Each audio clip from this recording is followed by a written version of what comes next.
God bless you all. So चलो आ जाओ, शुरू करते हैं अपना आगे का part chemical reactions and equations का। तो आगे बढ़ने से पहले एक छोटा सा करेक्शन है पिछले वीडियो में। जल्दबाजी में यहाँ पे जो लेड ऑक्साइड वाला आपको रिएक्शन लिखवाया था, जो चेंज ऑफ कलर वाली हम लोग पढ़ रहे थे कैरेक्टरिस्टिक ऑफ केमिकल इक्वेशन, उसमें red lead oxide on heating gives us yellow lead oxide plus oxygen gas. ठीक है, तो यहाँ पे आप अगर ध्यान से देखोगे तो 2 into 3 6 लेड है हमारे पास, but 4 2s are 8 oxygen. So 6 oxygen plus 2 oxygen is sufficient. यहाँ पे बाय मिस्टेक मैंने जल्दबाजी में दोनों जगह 6 लिख दिया था, तो 6 को आप काट दीजिए, वो नहीं चाहिए वहां पे। It must be only 2 Pb3O4 on heating gives 6 PbO plus O2, that's it। इतना ही इक्वेशन चाहिए, ठीक है। Okay, so moving ahead with our new topic, chemical equations। Chemical equation क्या होती है, अब हम ये देखते हैं। अब हमने देख लिया कि रिएक्शन क्या होता है, और रिएक्शन हो रहा है या कोई केमिकल चेंज हो रहा है, इसको कैसे पहचाना है, ये भी हमने स्टडी कर लिया है। अब कोई भी केमिकल चेंज जो है, it is always accompanied by a chemical reaction, and there must be some particular way to represent that reaction into a communicable method, right? तो अगर हमें किसी को बताना है तो हम 3 तरीकों से बता सकते हैं। The first very common one is sentence format. So in sentence you will be writing some chemical process. For example, सबने बहुत commonly 9th standard में ये reaction देखा होगा। मैग्नीशियम रिबिन होता है जिसको जब हम बर्न करते हैं तो सिल्वरी व्हाइट लाइट्स निकलती है, और नीचे क्या होता है, व्हाइट कलर का मैग्नीशियम ऑक्साइड का कंपाउंड फॉर्म होता है, right. So that is the reaction where magnesium is burning in air to produce magnesium oxide. Air में बर्न होता है, मतलब एयर में प्रेजेंट ऑक्सीजन के साथ कंबाइन होता है, तभी कोई भी चीज बर्न हो सकती है, correct. So here is the sentence format of that particular reaction. Magnesium ribbon burns in air to produce white magnesium oxide solid. ठीक है, सो केमिकल रिएक्शन जो मैंने ओरली आपको समझाया, उसको सेंटेंस फॉर्म में हम ऐसे लिखते हैं या बता सकते हैं। अब सेंटेंस फॉर्मेट जो है ये बहुत लेंथी फॉर्मेट है, हर किसी को आप ऐसे पूरा सेंटेंस नहीं बता सकते हो। It consume lot of time of mind to tell that thing, right. So in very short we may try to represent this thing. So short में जब रिप्रेजेंट करने की कोशिश की गई तो वर्ड इक्वेशन एग्जिस्टेंस में आई, जहाँ पे आप इन वर्ड्स एक्सप्लेन करते हो जो भी चीजें आपने रिएक्ट करवाई और जो भी रिजल्ट्स आपको मिले। So magnesium plus oxygen gives magnesium oxide which is white in colour. So this is the way to write the equation और द रिएक्शन। बट यहाँ पे भी अब प्रॉब्लम है कि बार बार हम वर्ड्स लिखेंगे तो हमें बहुत सारी इंफॉर्मेशन लाइक जो सब्सटेंसेस है उनकी कितनी क्वांटिटी है, कितने नंबर ऑफ एटम्स है, वो नहीं पता चल रहे। तो हमने फिर उसके बाद नया एक मेथड डेवलप हुआ है जो है symbol equation. So symbol equation is nothing but representation of this word equation by using the symbols and formula of the compounds involved. Okay, so here I read 2 mg plus O2 gives 2 MgO. Clear? 2 mg plus O2 gives 2 MgO.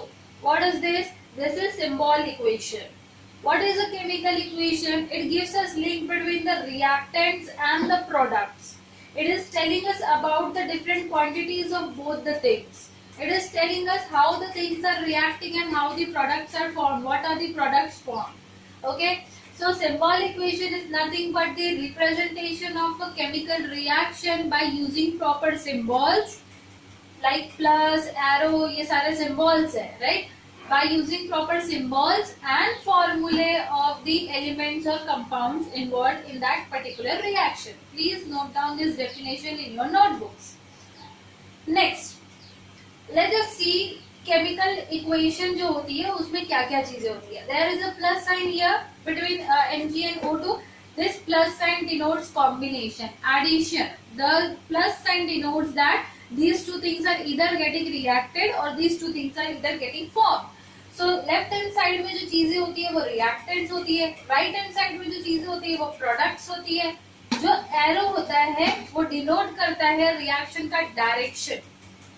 So this arrow is from left to right. It's moving from left to right. So reaction मेरा left to right move हुआ है, left side में reactants है, right side में product है। Arrow head जो है it shows the position of the product. Mind this word, mind this sentence. Arrow head arrowhead shows the position of the product. तो अगर मेरा arrowhead इस तरफ होता, इसका उल्टा, तो मेरा प्रोडक्ट और रिएक्टेंट जो हो जाता उनकी पोजीशन इंटरचेंज हो जाती, ठीक है। तो जो रिएक्शन इरिवर्सिबल होते हैं वहां पे आपके एरोहेड दोनों डायरेक्शन में दिए जाते हैं। अगर आपको पता है तो वेल एंड गुड, अदरवाइज पता चल जाएगा। So these are the different kinds of chemical equations we are having. Definition of symbol equation and speciality of the symbols used in this equation. ये नोट कर लिया है तो आप प्लीज मुझे एक छोटा सा रिएक्शन लिख के दिखाओ। Zinc metal with sulphuric acid, zinc metal with sulphuric acid, जल्दी से अपने नोटबुक में वो रिएक्शन आप लिखिए।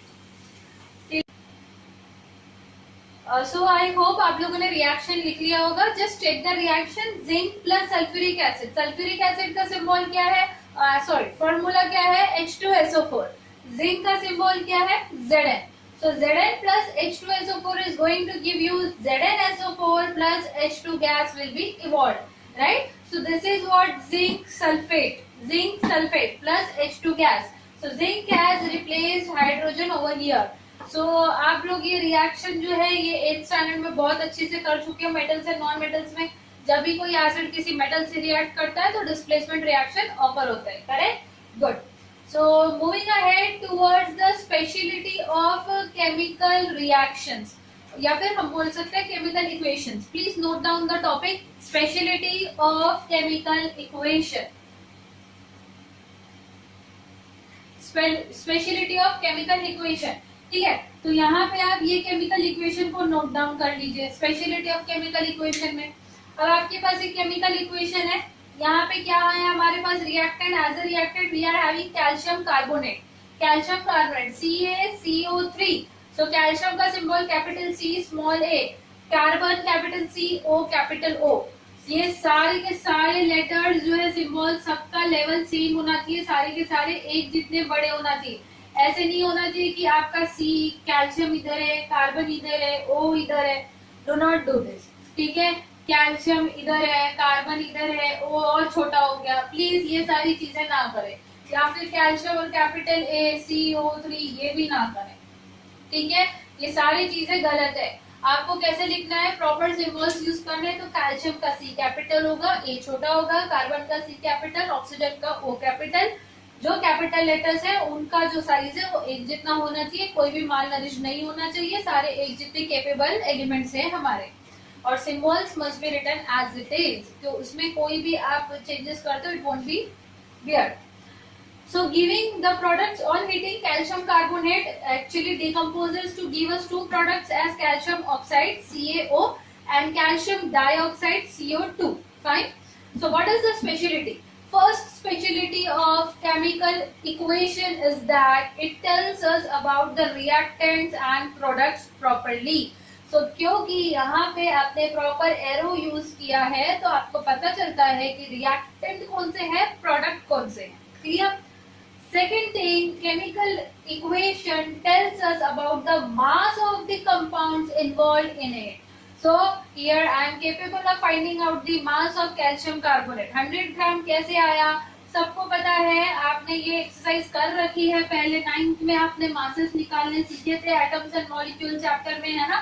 तो उसमें आपको पता चला था कैल्शियम का मास होता है 40, कार्बन का मास होता है 12 और ऑक्सीजन का मास होता है 16, ठीक है।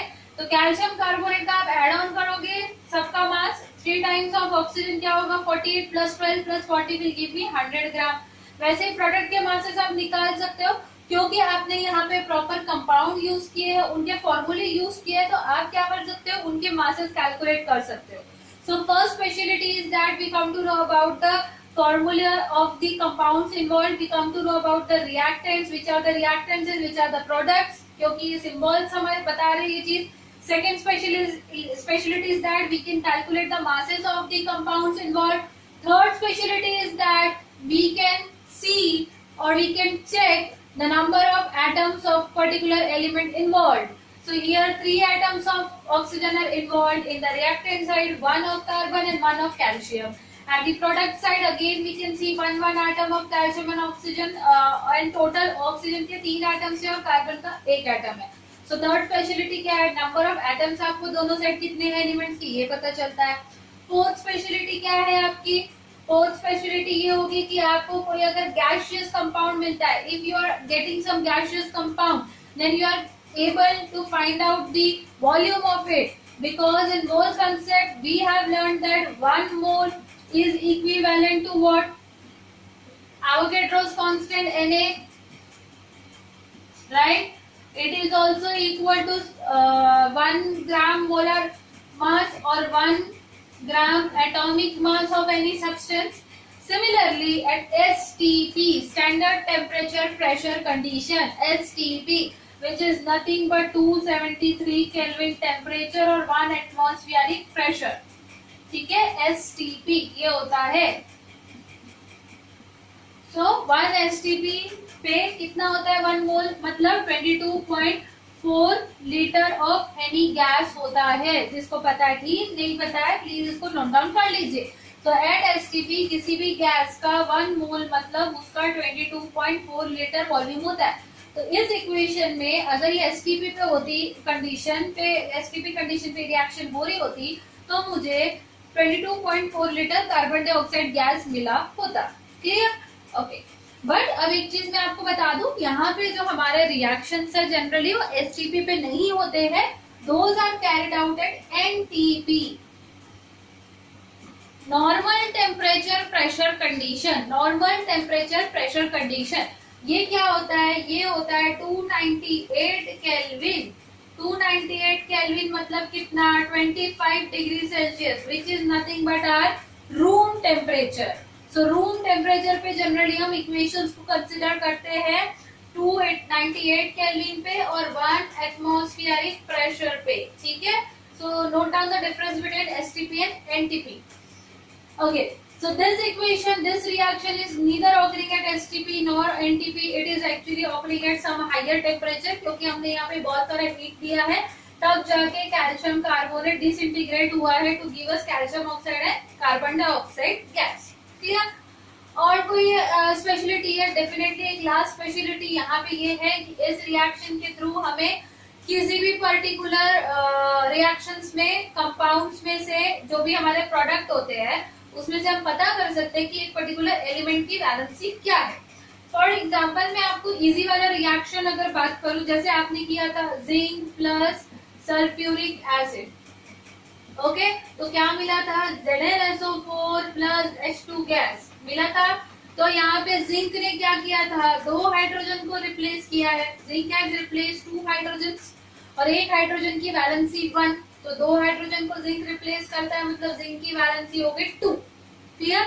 सो chemical equations also help us to understand the valency of the compounds और valency of the elements. Actually I must say chemical reactions help us to estimate the valency of the elements involved in the reaction. Okay,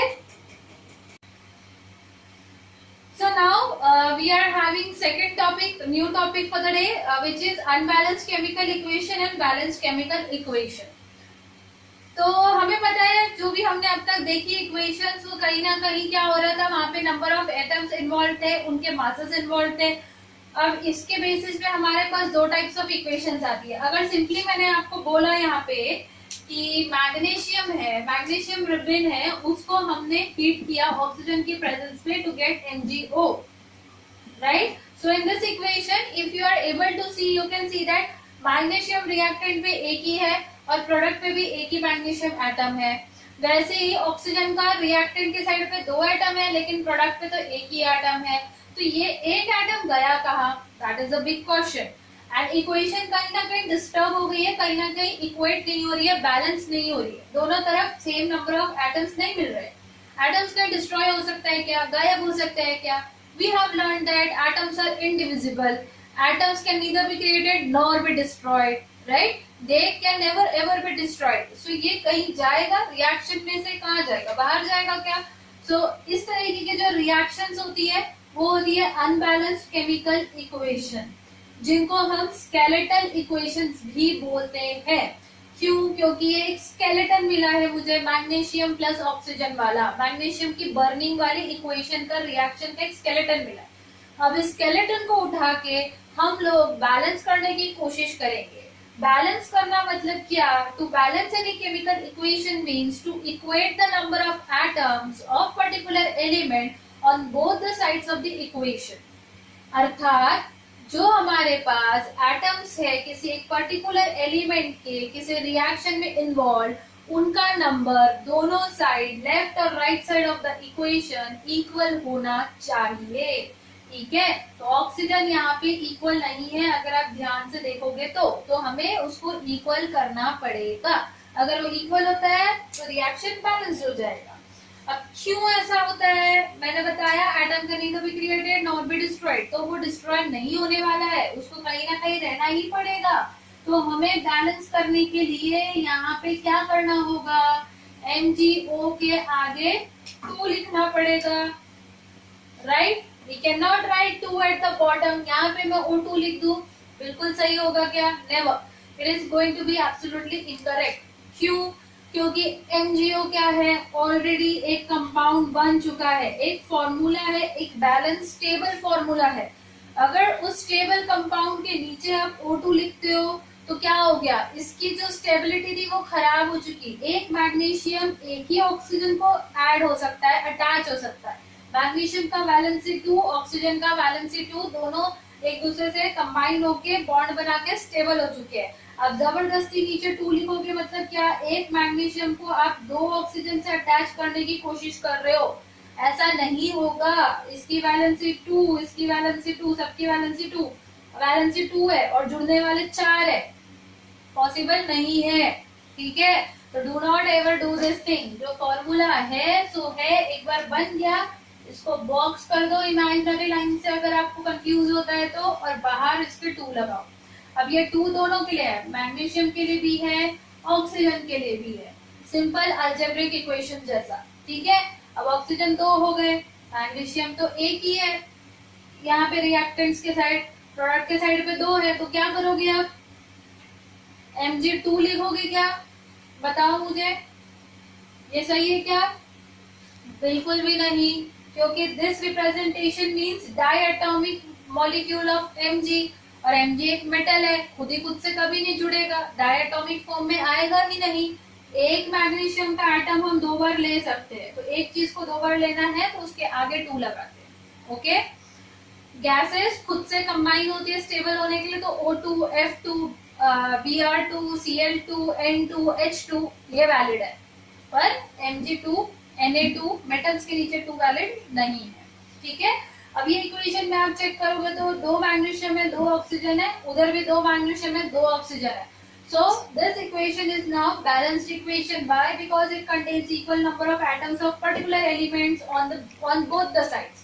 Reactants में भी, products में भी। Now this is the equation which we needed to balance to satisfy a particular law, which is nothing but law of conservation of mass. Law of conservation of mass किसने दिया है?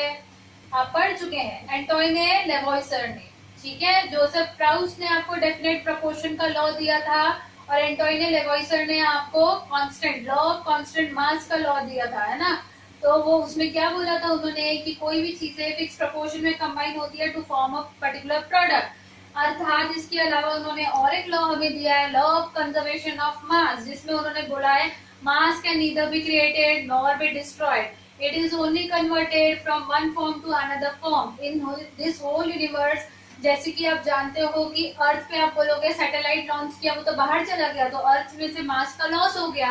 But I am talking about whole universe, satellite बाहर या universe के अंदर ही है, जब disintegrate होगा, खराब हो जाएगा, टूट फूट जाएगा, अलग हो जाएगा, तो यूनिवर्स में ही घूमते रहेगा कहीं ना कहीं। ठीक है, तो आपके पास कोई प्लास्टिक है, उसको आपने मोल्ड किया, कुछ और बनाया, तो प्लास्टिक का मास गायब नहीं हुआ है, कुछ नए फॉर्म में आ गया है। तो only the form of the things are changing, mass remains the constant. अगर कुछ मास रिमेन्स कांस्टेंट, अगर कुछ नहीं मिल रहा है मास, तो वो गैसियस फॉर्म में इवेपोरेट हुआ है, लेकिन वो है एटमॉस्फेयर के अंदर ही। ठीक है, okay. So law of conservation of mass को सेटिस्फाई करने के लिए we need to balance the chemical equation. This is 1 mark board exam question, very important one. इसी के ऊपर एक आपका एक्सपेरिमेंट बेस्ड है, छोटा सा एक्सपेरिमेंट, क्विकली उसको देख लेते हैं। क्या एक्सपेरिमेंट है हमारे पास?